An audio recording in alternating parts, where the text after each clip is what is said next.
Hello, I'm Blaine Ballet. This is News in Brief.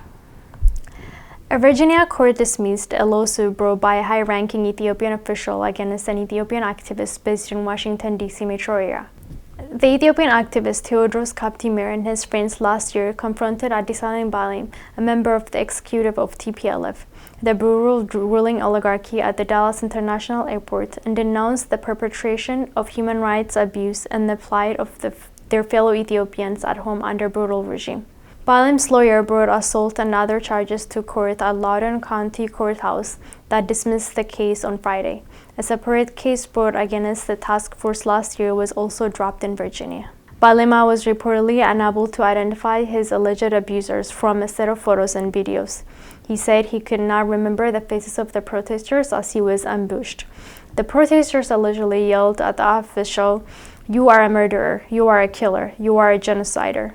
Balima was not able to answer basic questions during cross-examination, although he accused the defendant had beaten him and called him dictator and killer. A similar court case against the activist collective called the DC Task Force by another Ethiopian official, Redwan Hussein, 2 years ago was dropped by a court in Arlington. Theodros Kaptimir said he and his friends at DC Task Force will continue to be voice for the voiceless compatriots back home and expose regime officials who come to U.S. The Ogaden National Liberation Front, ONLF, says the regime in Ethiopia is systematically underestimating the severity of the famine and the UN toes the line.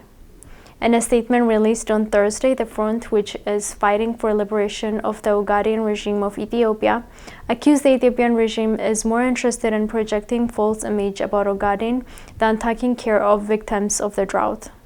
The statement said Hailemariam Desalegn, the Prime Minister, attended a pastoral festival in Jijjiga, the capital of Somalia region, while thousands of pastoralism families are dying at adjacent villages. The front called on the international community to come to the aid of the people and forced the regime to facilitate ways for the international NGOs to provide the aid needed.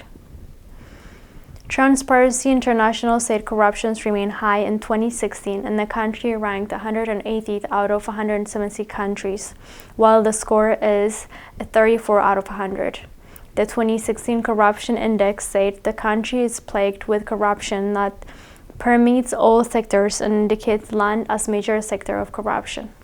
The report cited non-competitive procurements in major sectors of the economy and absence of oversight by civil society as the other causes corruption in the country. Transparency International said threats specific to the energy sector include petty corruption and corrupt procurement procession, while risking arises from Ethiopia's specific contexts include weak oversight and governance systems.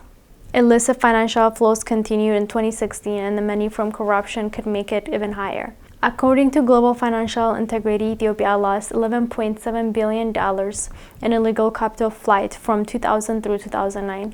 Ethiopia has lost $16.5 billion from 1970 to 2008, making it one of the top 10 African countries by cumulative illicit financial flows. The report also said the data from the anti-corruption group's research shows that Ethiopia's citizens and institutions suffer from high levels of bribery. The report stressed that the country needs to stop corruption to stop poverty. Aid agencies warn ahead of this weekend's African Union meeting in Addis Ababa that an estimated 6.5 million children could be at risk of starvation in the Horn of Africa as a result of back-to-back drought in Somalia, Ethiopia, Kenya. Save the Children said nearly 500,000 children in the region are already suffering from severe acute malnutrition. According to the children charity, severe seasons of either failed or erratic rainfall have led to several water shortage and the death of livestock, leaving nearly 15 million people across the three countries in urgent need of assistance. John Graham, Ethiopia's country director for Save the Children, who will be present at the AU summit, said with the next rainy season expected to bring below average rainfall across the region, the situation for already desperate children and families in Somalia, Ethiopia, and Kenya will only get worse, leaving millions at risk of hunger and even death. In Ethiopia, the drought is forcing many children to drop out of school, leaving them at risk for early marriage and forced migration. The Ethiopian regime is appealing for $948 million in funding to help 5.6 million people in need. In Kenya, more than 1.25 million people are in urgent need of food, with hunger levels expected to worsen over the coming month. That's for today. Thank you for watching News in Brief.